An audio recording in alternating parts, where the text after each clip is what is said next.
أعوذ بالله من الشيطان الرجيم. بسم الله الرحمن الرحيم. الحمد لله الذي أنزل على عبده الكتاب ولم يجعل له عوجا قيما لينذر بأسا شديدا من لدنه ويبشر المؤمنين الذين يعملون الصالحات أن لهم أجرا حسنا ماكثين فيه أبدا وينذر الذين قالوا اتخذ الله ولدا ما لهم به من علم ولا لآبائهم كبرت كلمة تخرج من أفواههم إن يقولون إلا كذبا فلعلك باخع نفسك على آثارهم إن لم يؤمنوا بهذا الحديث أسفا إنا جعلنا ما على الأرض زينة لها لنبلوهم أيهم أحسن عملا وإنا لجاعلون ما عليها صعيدا جرزا أم حسبت أن أصحاب الكهف والرقيم كانوا من آياتنا عجبا إذ أوى الفتية إلى الكهف فقالوا ربنا آتنا من لدنك رحمة وهيئ لنا من أمرنا رشدا فضربنا على آذانهم في الكهف سنين عددا ثم بعثناهم لنعلم أي الحزبين أحصى لما لبثوا أمدا نحن نقص عليك نبأهم بالحق إنهم فتية آمنوا بربهم وزدناهم هدى وربطنا على قلوبهم إذ قاموا فقالوا ربنا رب السماوات والأرض لن ندعو من دونه إلها لقد قلنا إذا شططا هؤلاء قوم اتخذوا من دونه آلهة لولا يأتون عليهم بسلطان بين فمن أظلم ممن افترى على الله كذبا وإذ اعتزلتموهم وما يعبدون إلا الله فأووا إلى الكهف ينشر لكم ربكم من رحمته ويهيئ لكم من أمركم مرفقا وترى الشمس إذا طلعت تزاور عن كهفهم ذات اليمين وإذا غربت تقرضهم ذات الشمال وهم في فجوة منه ذلك من آيات الله من يهد الله فهو المهتد ومن يضلل فلن تجد له وليا مرشدا وتحسبهم أيقاظا وهم رقود ونقلبهم ذات اليمين وذات الشمال وكلبهم باسط ذراعيه بالوصيد لو اطلعت عليهم لوليت منهم فرارا ولملئت منهم رعبا وكذلك بعثناهم ليتساءلوا بينهم قال قائل منهم كم لبثتم قالوا لبثنا يوما أو بعد يوم قالوا ربكم أعلم بما لبثتم فابعثوا أحدكم بورقكم هذه إلى المدينة فلينظر أيها أزكى طعاما فليأتكم برزق منه وليتلطف ولا يشعرن بكم أحدا إنهم إن يظهروا عليكم يرجموكم أو يعيدوكم في ملتهم ولن تفلحوا إذا أبدا وكذلك أعثرنا عليهم ليعلموا أن وعد الله حق وأن الساعة لا ريب فيها إذ يتنازعون بينهم أمرهم فقالوا بنوا عليهم بنيانا ربهم أعلم بهم قال الذين غلبوا على أمرهم لنتخذن عليهم مسجدا سيقولون ثلاثة رابعهم كلبهم ويقولون خمسة سادسهم كلبهم رجما بالغيب ويقولون سبعة وثامنهم كلبهم قل ربي أعلم بعدتهم ما يعلمهم إلا قليل فلا تمار فيهم إلا مراء ظاهرا ولا تستفت فيهم منهم أحدا ولا تقولن لشيء إني فاعل ذلك غدا إلا أن يشاء الله واذكر ربك إذا نسيت وقل عسى أن يهديني ربي لأقرب من هذا رشدا ولبثوا في كهفهم 300 سنين وازدادوا 9 قل الله أعلم بما لبثوا له غيب السماوات والأرض أبصر به وأسمع ما لهم من دونه من ولي ولا يشرك في حكمه أحدا واتل ما أوحي إليك من كتاب ربك لا مبدل لكلماته ولن تجد من دونه ملتحدا واصبر نفسك مع الذين يدعون ربهم بالغداة والعشي يريدون وجهه ولا تعد عيناك عنهم تريد زينة الحياة الدنيا ولا تطع من أغفلنا قلبه عن ذكرنا واتبع هواه وكان أمره فرطا وقل الحق من ربكم فمن شاء فليؤمن ومن شاء فليكفر إنا أعتدنا للظالمين نارا أحاط بهم سرادقها وإن يستغيثوا يغاثوا بماء كالمهل يشوي الوجوه بئس الشراب وساءت مرتفقا إن الذين آمنوا وعملوا الصالحات إنا لا نضيع أجر من أحسن عملا أولئك لهم جنات عدن تجري من تحتهم الأنهار يحلون فيها من أساور من ذهب ويلبسون ثيابا خضرا من سندس واستبرق متكئين فيها على الأرائك نعم الثواب وحسنت مرتفقا واضرب لهم مثل الرجلين جعلنا لأحدهما جنتين من أعناب وحففناهما بنخل وجعلنا بينهما زرعا كلتا الجنتين آتت أكلها ولم تظلم منه شيئا وفجرنا خلالهما نهرا وكان له ثمر فقال لصاحبه وهو يحاوره أنا أكثر منك مالا وأعز نفرا ودخل جنته وهو ظالم لنفسه قال ما أظن أن تبيد هذه أبدا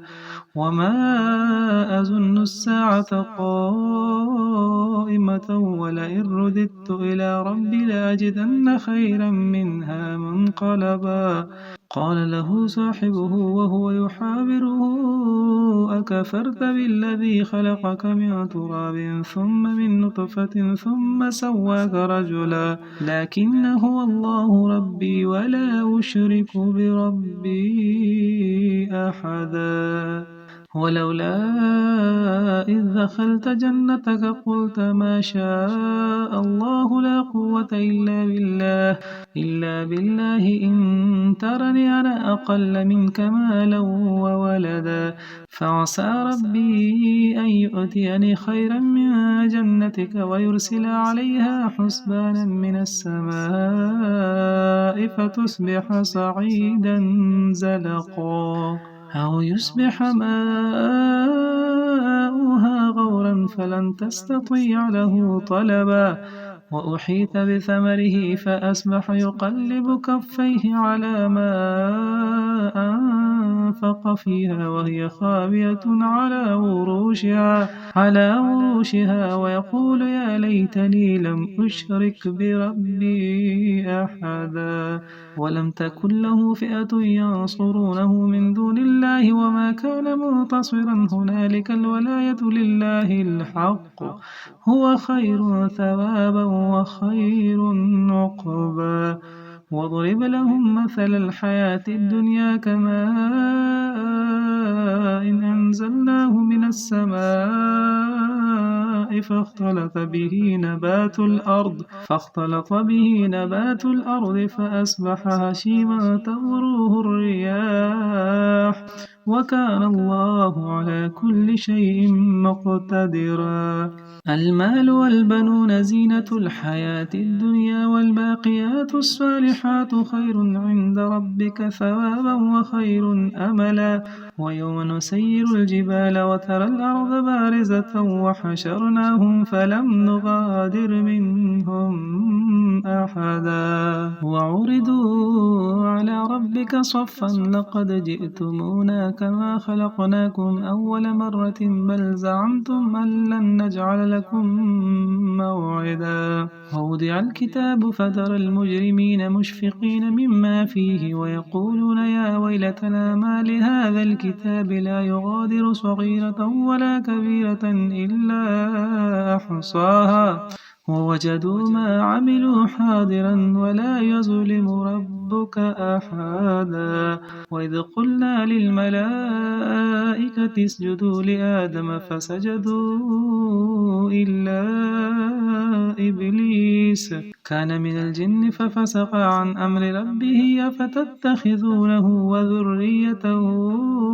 أولياء من دوني وهم لكم عدو بئس للظالمين بدلا ما أشهدتهم خلق السماوات والأرض ولا خلق أنفسهم وما كنت متخذ المضلين عددا ويوم يقولوا نادوا شركائي الذين زعمتم فدعوهم فلم يستجيبوا لهم وجعلنا بينهم موبقا ورأى المجرمون النار فظنوا أنهم مواقعوها ولم يجدوا عنها مصرفا ولقد صرفنا في هذا القرآن للناس من كل مثل وكان الإنسان أكثر شيء جدلا وما منع الناس أن يؤمنوا إذ جاءهم الهدى ويستغفروا ربهم إلا أن تأتيهم سنة الأولين أو يأتيهم العذاب قبلا وما نرسل المرسلين إلا مبشرين ومنذرين ويجادل الذين كفروا بالباطل ليدحضوا به الحق واتخذوا آياتي وما أنذروا هزوا ومن أظلم ممن ذكر بآيات ربه فأعرض عنها ونسي ما قدمت يداه إنا جعلنا على قلوبهم أكنة أن يفقهوه وفي آذانهم وقرا وإن تدعوهم إلى الهدى فلن يهتدوا إذا أبدا وربك الغفور ذو الرحمة لو يؤاخذهم بما كسبوا لعجل لهم العذاب بل لهم موعد لن يجدوا من دونه موئلا وتلك القرى أهلكناهم لما ظلموا وجعلنا لمهلكهم موعدا وإذ قال موسى لفتاه لا أبرح حتى أبلغ مجمع البحرين أو أمضي حقبا فلما بلغ مجمع بينهما نسيا حوتهما فاتخذ سبيله في البحر سربا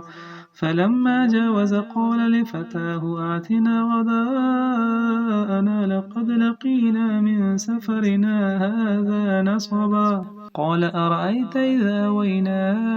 إلى الصخرة فإني نسيت الحوت وما أنسانيه إلا الشيطان أن أذكره واتخذ سبيله في البحر عجبا قال ذلك ما كنا نبغي فارتد على آثارهما قصصا فوجدا عبدا من عبادنا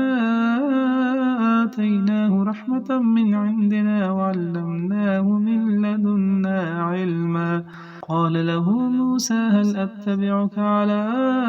أن تعلمني مما علمت رشدا قال إنك لن تستطيع معي صبرا وكيف تصبر على ما لم تحط به خبرا قال ستجدني إن شاء الله صابرا ولا أعصي لك أمرا قال فإن اتبعتني فلا تسألني عن شيء حتى أحدث لك منه ذكرا فانطلقا حتى إذا ركبا في السفينة خرقها قال أخرقتها لتغرق أهلها لقد جئت شيئا إمرا قال ألم أقل إنك لن تستطيع معي صبرا قال لا تؤاخذني بما نسيت ولا ترهقني من أمري عسرا فانطلق حتى إذا لقيا غلاما فقتله قال قتلت نفسا زكية بغير نفس لقد جئت شيئا نكرا قال ألم أقل لك إنك لن تستطيع معي صبرا قال إن سألتك عن شيء بعدها فلا تصاحبني قد بلغت من لدني عذرا فانطلقا حتى إذا أتيا أهل قرية استطعما أهلها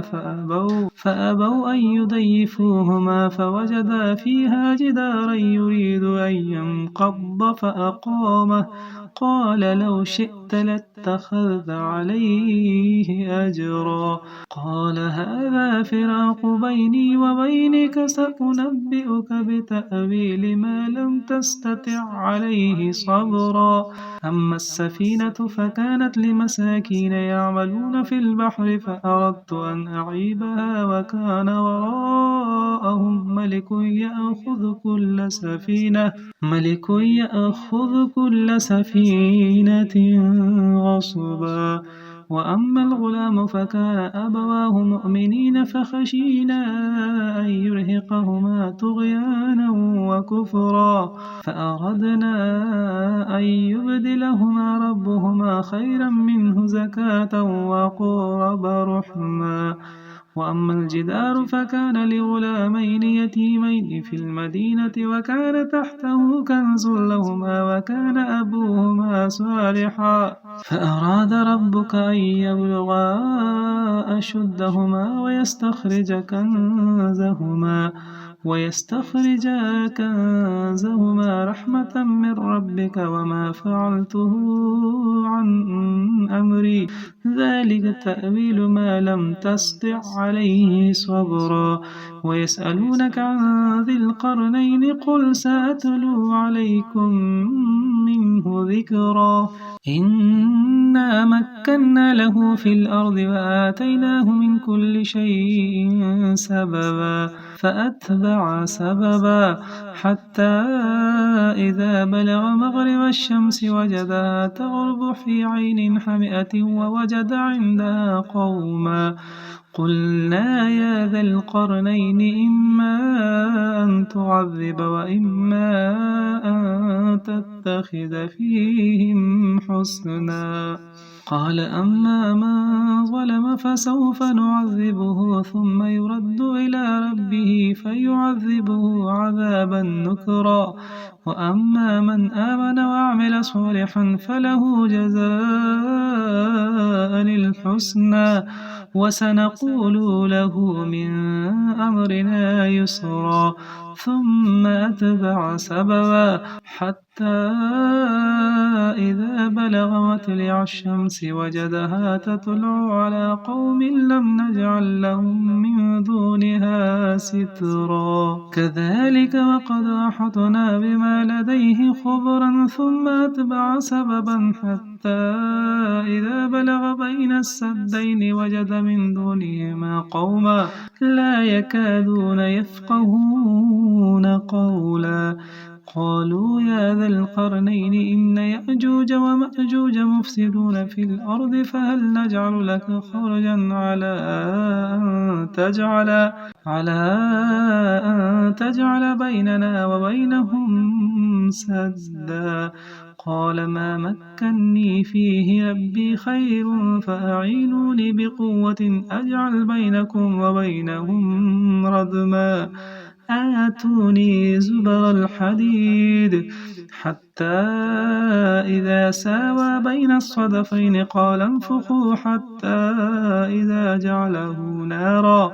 قال آتوني أفرغ عليه قطرا فما استطاعوا أن يظهروه وما استطاعوا له نقبا قال هذا رحمة من ربي فإذا جاء وعد ربي جعله دكاء